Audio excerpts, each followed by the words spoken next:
Where have all the sorrows disappeared from your life? All this has changed in my life since I downloaded the Astro Only mobile app. Oh, really? Today I will download Astro Only mobile app. नमस्कार, मैं हूं गुरुदेव। Astro only के कार्यक्रम में आपका स्वागत है। मैं लाल किताब एक्सपर्ट, वास्तु और हस्तरेखा विशेषज्ञ। लाल किताब में आज हम बात करेंगे कि मैं हमेशा से वैसे पहले भी ये बात का जिक्र करता रहा हूँ कि आप अपनी कुंडली के बुध को इग्नोर मत कीजिए। और हो सकता है कि बहुत सारे एक्सपर्ट लोग मेरे इस मत के साथ में ना खड़े हों, लेकिन हर किसी की एक अपनी रिसर्च होती है और मैं जितना अध्ययन कर पाया और उस अध्ययन से आगे जो कुछ देना चाहता हूं, उसमें एक चीज मैं आपको बता रहा हूं कि मैंने अभी तक जितनी कुंडलियां देखी उसमें मैं एक सबसे पहले चंद्रमा के ऊपर जोर देता हूं, चंद्रमा की स्थिति को देखता हूं और चंद्रमा की स्थिति के बाद में बुध की स्थिति को देखता हूं। लाल किताब में बेशक पहले बृहस्पति को गुरु के ऊपर बहुत जोर दिया गया है, लेकिन उस समय की जब ये पुस्तक लिखी गई थी, आज से 400-500 साल पहले, उस समय की परिस्थितियां अभी से एकदम भिन्न थी।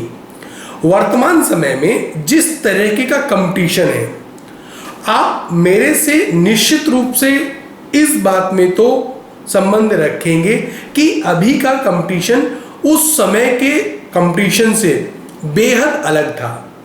उस समय 400-500 साल पहले बौद्धिक स्तर पर इस तरीके का कंपटीशन नहीं होता था, बच्चों के सामने खासकर, और नौकरी पेशे में भी इस तरह की नौकरियां भी नहीं होती थी, इतनी मारधाड़ भी नहीं थी। तो उस समय इसलिए गुरु के ऊपर जोर दिया जाता था। किंतु वर्तमान समय में जिस तरीके का कंपटीशन है, तो बुध क्या है? बुध को मैं हमेशा कहता हूं कि बुध हमारी बुद्धि है। जिस समय में हम अभी जी रहे हैं, वहां पर अगर बुध काम नहीं करेगा, किसी व्यक्ति का बुध खराब है, तो आप निश्चित रूप से ये बात देख लीजिए खुद से कि वो व्यक्ति इस समय के कंपटीशन में पिछड़ता हुआ नजर आएगा।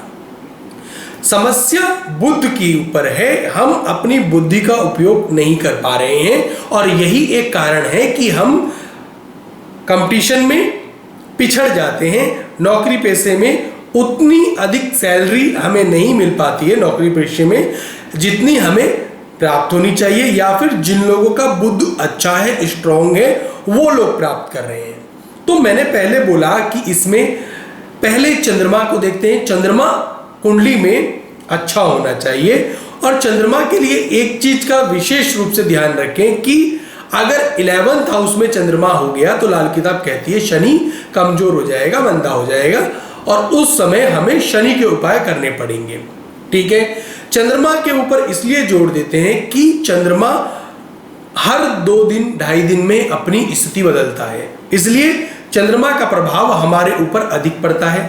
ठीक है, लेकिन सेकंड पॉइंट जो मैं बोल रहा हूं बहुत इंपॉर्टेंट पॉइंट है, इसको ध्यान रखिएगा और अपने जीवन में लागू कीजिए, इनके उपाय भी कीजिएगा देख के, बात करके, कि बुध की स्थिति को देखिए। बुध कमजोर ना हो, बुध खराब ना हो, बुध सोया हुआ ना हो, बुध मंदा ना हो। बुध के यदि आपको प्रभाव अच्छे नहीं मिल रहे ना, तो आप मार्केटिंग में बेहद कमजोर होंगे, आप अपने स्वयं के कार्य ऑफिस में बॉस के सामने प्रेजेंट नहीं कर पाएंगे।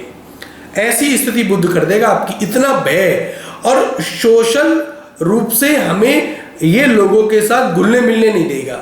ठीक है, एक भय लगाए रखता है बुध कमजोर है तो। उस स्थिति में, और इसमें एक चीज और मैं ऐड कर देता हूं, उसका भी ध्यान रखें कि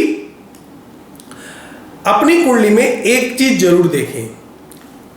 शुक्र वीनस यदि आपकी कुंडली में आगे हैं और बुध आपकी कुंडली में पीछे हैं, तो ये स्थिति बड़ी अच्छी बोली जा सकती है। और बुध आपकी कुंडली में स्ट्रांग भी है, ये भी ध्यान रखें। क्यों? शुक्र अब क्या है, व्यक्ति को भोग विलास देते हैं निश्चित रूप से। ठीक है, भोग विलास दे रहे हैं, लेकिन अगर शुक्र पीछे हो गए और बुध आगे हो गए तो शुक्र के ऊपर लगाम नहीं रख पाएगी। आपकी बुद्धि कभी भी दौड़ते हुए शुक्र जैसे घोड़े को पकड़ नहीं पाएगी। आप इतने अधिक खर्चीले हो जाएंगे, भोग विलास में लिप्त हो जाएंगे, ठीक है।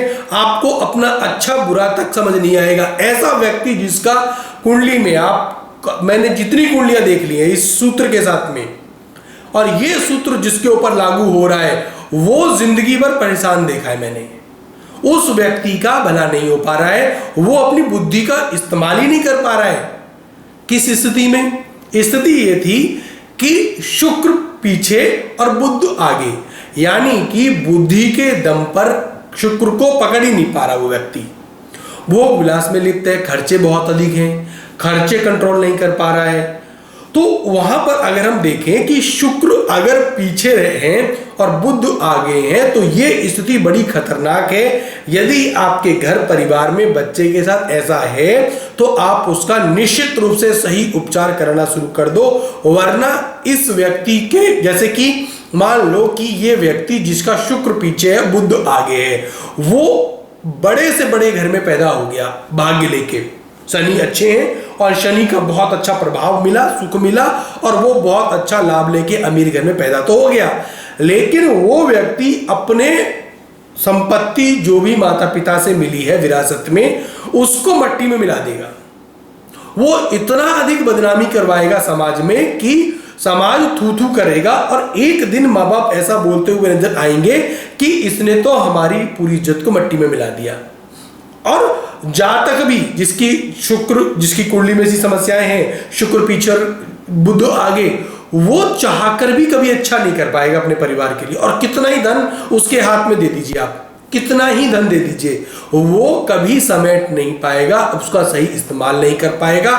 दोनों हाथों से खर्चे होंगे, गलत जगह खर्चे होंगे, भोग विलास में लिप्त रहेगा, ऐसी स्थिति बनवाएगा, बड़े से बड़े शौक करेगा, शौक के पीछे पता नहीं कितना खर्चा कर दे ये भी अंदाजा नहीं है, क्योंकि उसकी बुद्धि नहीं काम करती है ना।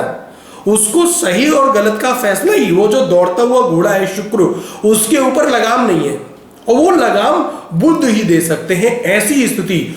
और अगर आपकी कुंडली में शुक्र आगे हैं और बुध पीछे हैं, तो आप अपनी कुंडली में इस बात का देख लीजिएगा, खुद से आकलन कर लीजिएगा कि खर्च होते भी हो तो बुद्धि के दम पर रोक लेते होंगे, सही गलत का फैसला कर लेते होंगे, और लगाम रखेंगे शुक्र के ऊपर, क्या गलत क्या सही ये है।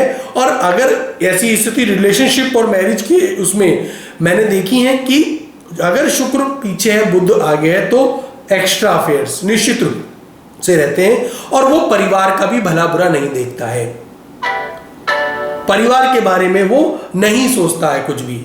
तो वो बुद्धि, इसलिए बुध इंपॉर्टेंट है।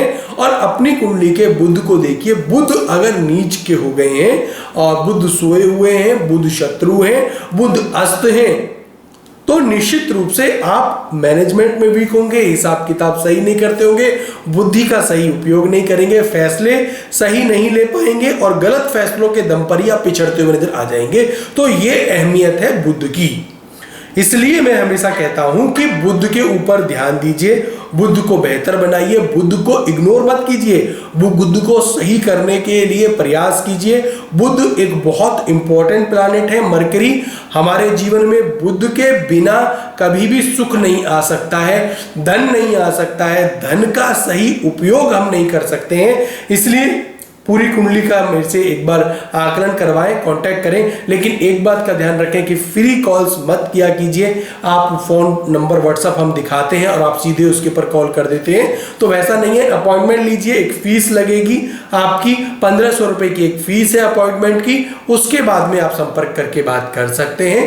एक कुंडली का जो विश्लेषण है वो करा लीजिए, 1500 रुपए का विश्लेषण है, फ्री कॉल मत किया कीजिए, वो फ्री। देखो हर कोई अपना अपना व्यापार करता है, और मेरा भी बुद्ध इतना कमजोर नहीं है कि मैं अपना हिसाब अपने परिवार का हिसाब ना रख पाऊं, ठीक है। तो फ्री कॉल्स ना करें, कृपया निवेदन है। तो आगे जुड़े रहें। आगे दूसरा जो वीडियोस मैं कोशिश करूंगा आज बने, वो वास्तु के ऊपर लेकर आएंगे।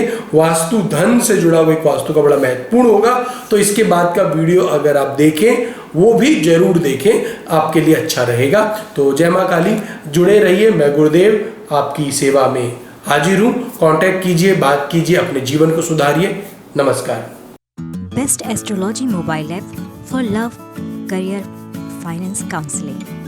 At affordable price, verified astrologers, satisfied customers, 100% problem solution. Astro Only, just like your best friend.